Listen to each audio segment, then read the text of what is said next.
Hello there, thank you for joining me, and it's another XP Extreme video. In our last video we showed you how this machine could penetrate deep on a small hoard of coins where conventional detectors run out of steam. Well, in today's video we're going to get a little bit more technical. We're going to talk about the menus and features.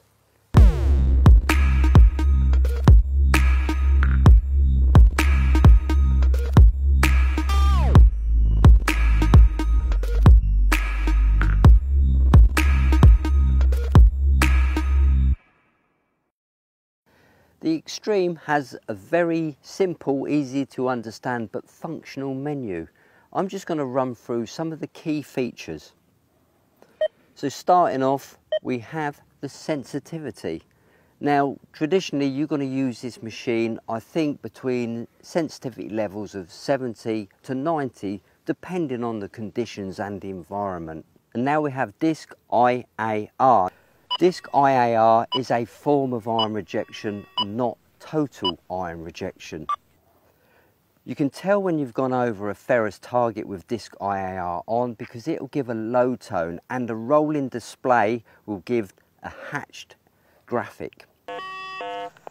Just remember that disc IAR is a motion system, so the machine has to be in motion for it to work. Whereas your traditional detecting with disc IAR off, for example, it's a non-motion, so you can stop over the target. And the next one is audio threshold. The threshold is the hum, the carrier in the background, the audio carrier. At 0 there's no threshold.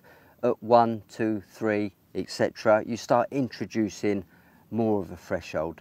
Some people like to use threshold, some people don't.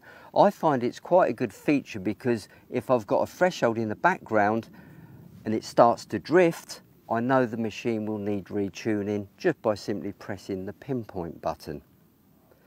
The threshold can also help to filter out, smooth out those little audio spikes in the background, the little jitters. But the downside of running a threshold is there is the chance that you'll lose some small faint signals because it will be drowned by the threshold. Let's move down one more, reactivity. Now this is an important one because you're using a deep seeker. You want to use a reactivity as low as possible. So running a low reactivity, your walking pace needs to slow down to match it.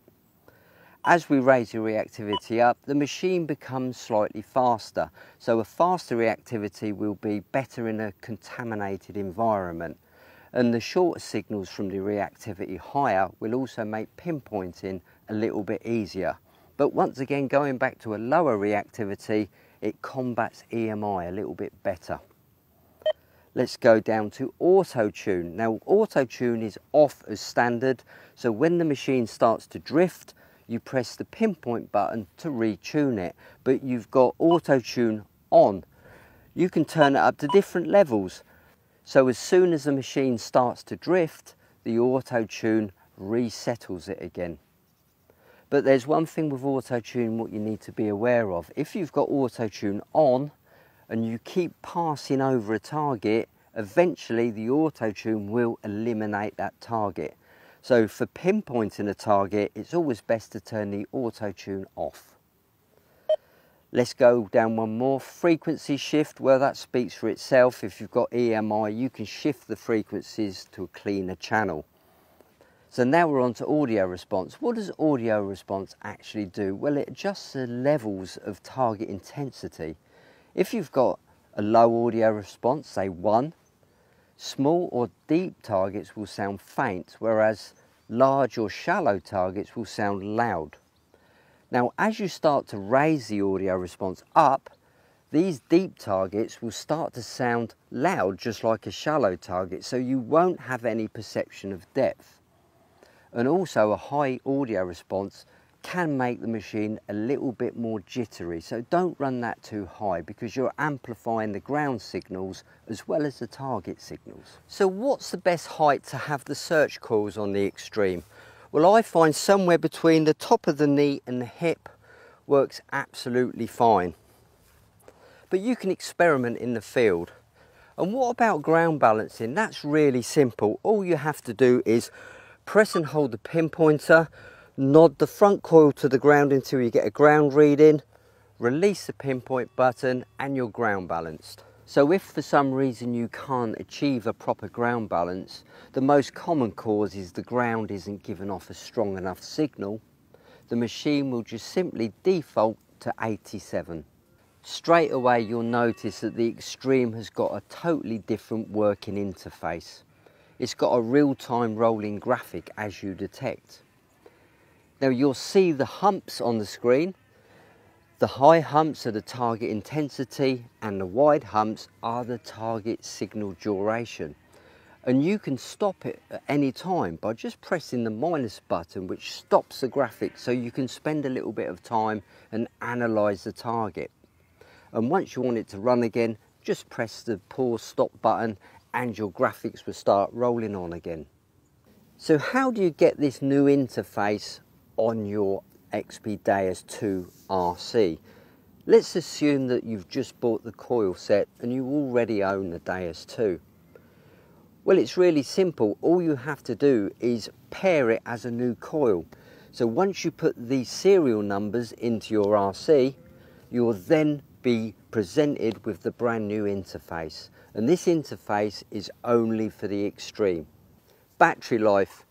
Well, it states you get up to 10 hours use with this machine on a 4-hour charge. And don't forget, as with all XP products, you've got a 5-year warranty. Can you use the XP XTREME underwater? Well, no, you can't, but it is completely weatherproof, so you can take it out in some pretty adverse weather conditions. So why didn't we make the XTREME compatible with the DEUS 1 and the ORX? But if we did that, it will simply be just another single frequency twin box machine, and there's plenty of those on the market. The beauty of the XTREME is it's multi-frequency, so we've got stability and it's going to work on a wide range of ground conditions. Typically, a single frequency twin box will wallow, it'll be very unstable, whether it's due to the ground going up and down or your movements. They were very difficult to keep stable. With the multi-frequency machine, it just cancels out the grounds and gives you a nicer working platform. So how would I use the XTREME if I'm searching on my own? Well, I tend to use a few plastic cones and find a signal, mark them off, and then go back with the XP DEUS 2 and just check the signals. If you can't get the signal with a DEUS 2, well, that's a deep target. If you can get the signal with a DEUS 2, you can better identify the target and perhaps pinpoint it exactly. But these cones are a really good idea because you can map out several targets in a short space of time, and they're also ideal for marking out potential pipelines. I like to carry them like this on the flat plane of the coil, and it also helps me keep the machine nice and steady. Well, that's just about it. I hope that's answered some XP XTREME Hunter questions you may have had. If you do end up buying one of these machines and have some success with it, XP would love to hear from you, so get in contact with us. But until then, I wish you all the best, happy hunting, and bye for now.